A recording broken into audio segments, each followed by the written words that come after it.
75% orang kaya buat ini. Anda bila lagi? Stop berharap pada gaji. Tengok cara sebenar orang kaya gandakan kekayaan. Nak tahu satu rahsia yang boleh ubah hidup anda? Kalau anda betul-betul faham, 75% orang paling kaya di dunia adalah usahawan, 15% pelabur, 7% warisi harta keluarga, 3% pelakon dan atlet, dan berapa peratus pekerja makan gaji yang jadi kaya? 0%. Ya, 0%. Kalau suka tips, saya cepat komen suka dan tekan love, save, share supaya kawan pun dapat manfaat. Nak niaga bersama Sean? Klik link dalam bio atau klik learn more. Kalau anda hanya bergantung pada gaji, anda takkan pernah capai kebebasan kewangan.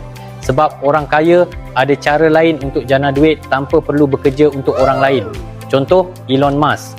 Dia tak ambil gaji pun di Tesla, tapi dia masih jadi salah seorang manusia terkaya di dunia.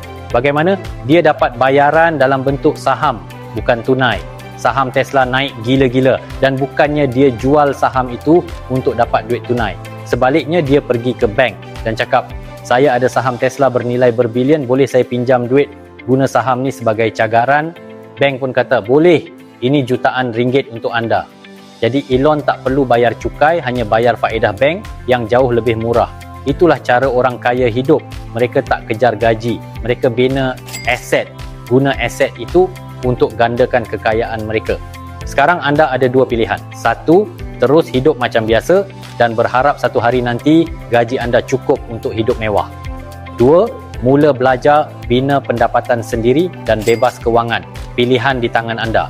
Nak tahu macam mana nak mulakan? Saya ada readykan sistem bisnes apps untuk tolong korang. Cepat komen, saya nak belajar, dan klik link di bio sekarang.